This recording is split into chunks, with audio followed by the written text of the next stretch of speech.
Hi everyone, my name is Kabinder and I'm going to be talking you through some of my most anticipated summer 2025 book releases. Now for me, summer is definitely my favourite season, obviously. Look at the tan, I have been enjoying summer so far, but I also think it's the best season for any type of new releases. The only thing that comes close to that is autumn, but in summer everyone's dropping new albums. The TV shows are hitting Netflix left, right and centre. The movies are out, but book releases are also superb during this time. I've got together a list of some of my favourite, most anticipated reads for this summer because genuinely, I'm not even gonna lie, I will not know that there are new books coming out from a series or an author that I love. I love the book series American Royals, where they have, instead of George Washington going over to America and starting a democracy with a presidency, he starts a monarchy. So 4 or 5 generations down maybe, we have the first female queen and it follows that. But then I was like, where is the book? Where is the new book? I haven't thought about this in a while. And when I checked it on Goodreads, the author had put out 3 more books in this series. And I was here being like, oh yeah, what happened to ever Baby Jane? And the Baby Jane was there. She was having fun. And I was here oh, I thought she was still in the house.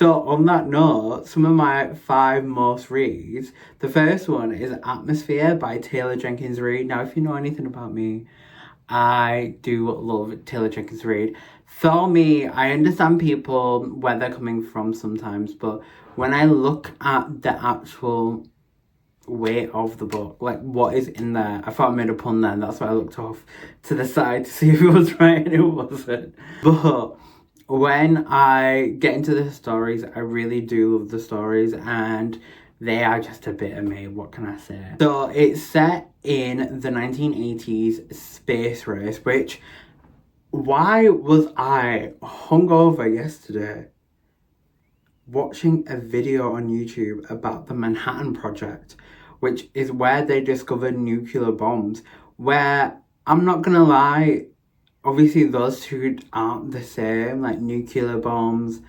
space, but follow me here for a second. I feel like they all have the same kind of thing where it's an international race. But anyway, back to Joan. Joan is obviously a female in 1980s in this space race mission, but it also follows Joan and her secret partner, Vanessa. So first of all, claps for Vanessa. It follows obviously them two. I said secret, so it's a secret that they're together. So one line that made me kind of giggle a little bit here is as they navigate life or death moments, both in space and in love. It literally is that reality show Love and Basketball. Or Basketball Wives, it's all on and off the pitch, they're fighting. It's just crazy. So yeah, that's probably my most anticipated book for summer. I'm not rushing to read it. The only reason why I'm not, it's not a space race with me in the book is because last year I did a video where I read 4 Taylor Jenkins Reid books in one video, and it was a bit much. I kind of regret doing that because I think it took out the individuality of the books, but then he also took out the experience. But from what I know about this is it takes place in the universe of Daisy Jones and the Six and The 7 Husbands of Evelyn Hugo, which are 2 of my really favourite books. So because of that, I'm here for it. I'm here for it. So the next one is a book I've actually read this year. I've not read too many books this year. I know, flop. And this is probably my only new release I've read this year. But listen to me when I say Suzanne Collins. I wish she was paying me to say anything, but she's definitely not paying me to say this. But I really love, out of I was gonna say out of all the releases that I've read this year, but it's not even on there because I said I've only read one. But Suzanne Collins' Sunrise and the Reaping, Come on now. Come on now. Like, that girl is crazy. But all I'm saying is just give it a chance. Just read the book. I know a lot of people have fatigue, like, from the Hunger Games, I guess. Like, I was there too, like, it was a lot. But, okay, you have the original 3 trilogy, and then you have the Lucy Gray one, which is the story of the 10th Hunger Games. But this one just wrecks your life. At least it did for me. Like, it was so emotional. It was everything and everything and everything. So yeah, read that. Okay, so the next one is Great Big Beautiful Life by Emily Henry. Now, I think I've only read the one Emily Henry book, which is Beach Read. It was okay. I think I gave it a 4 stars, so it was more than okay. But I feel like if I really sat down and was like, I'm gonna get into Emily Henry and that universe, it would actually be a good thing for me. I did a whole video where I said I do not like friends to lovers books, but this one I might get into. It's a friends to lovers romance featuring 2 writers chasing a reclusive heiress story. Now, can I empathize with anyone in that apart from the heiress? No. And I feel like that is why are they chasing a reclusive heiress? Why are you getting the flight from like Michigan to Monaco? Like, I want to know. I want to know what's going on, because firstly, why are you chasing it? Secondly, where are you going? And thirdly, thirdly, what? Thirdly, what? How you like? How you got the money to go everywhere? How are you doing this? Where is the money? Deadass, where is the money, please? I mean, but yeah, those are like, I would say the main ones that are on my like list, just because they are authors that I've read from previously. So the next one, just purely from the title, I was like, okay, let me sit down. So, Problematic Summer Romance by Ali Hazelwood. Okay, what's going on? Why is it problematic? Why is this book coming out in the summertime and it's about the summertime? Like, that's kind of the perfect fit, actually. So, the description. So, it's a witty age gap romance. Oh, so that's why it's problematic. I got yeah. With steamy tension and sharp banter. If you liked Red, White, and Royal Blue, which I did, the pairing, which I did, then this is the book for you. So, maybe it is the book for me. Okay, I'm into that. I want to see what it's about. I'm not saying like I'm into it because it sounds perfect for me and everything I want out of life, but I'm saying that I think it'll be something interesting to read, and it's intriguing. Okay, the next one. Why am I getting tempted by just the titles? Maybe can't judge a book by its cover, but maybe its title will do. Okay, so it's called Don't Let Him In by Lisa Jewell. It's a thriller book. It's a domestic suspense thriller, okay, packed with psychological tension and shocking twists.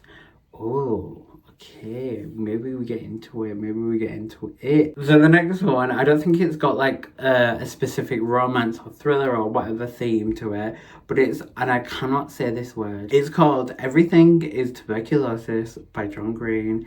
And I was watching a clip of the YouTube show My Last Meal, which I really love actually, and I'm always curious. I'm like, how have you like created the food so perfectly? Because the guest is always like, oh, I ate this from Arizona, I'm from Arizona, and this is what I ate growing up. And then they'll have it in Los Angeles and it'll taste the exact same. How are you doing this? Because if I was to ever go on any show like that, I'm saying Donut Meat and Chips from Leeds Road Bradford, and I want it to be the exact same. And I know the postage isn't working, because even by the time the Uber guy brings it to my house, it doesn't taste the same. So I want to see how you replicate, duplicate, and try and intimidate me by having it so perfectly matched. But anyway, this book, the way that he spoke about it is like literally everything is matched to tuberculosis. And it literally, the host was rapping different things like a Till lyric songs, and he was bringing it back tuberculosis. So I'm into it. I'm gonna see what that's about. Also, as being someone who was a teenager in 2017, I wish maybe no, I was. Wow, but I was meant to say as someone who was a teenager in 2014, this John Green book. If there's a John Green book at the function, that's the function for me. I'm reading the book. You know, Fault in Our Stars, Looking for Alaska. I'm getting into it. I'm there. Okay, so the last book from this list is My Name is Amelia Del Valle by Isabel Allende. Now, this book is kind of the perfect book for me. I read Americana last year by Chimamanda Ngozi Adichie and realized that I love a story that really goes on an adventure and details the exploration and character development of one person. So the summary for this one says, an epic feminist saga that traces an immigrant woman's life from Peru to the US. And obviously coming from an immigrant family myself, this is something that will resonate with me, I'm sure, in some way. But some other aspects that are interesting to me about this is not only Isabel Allende, which is a name I've heard in literature. I've never really got into her books.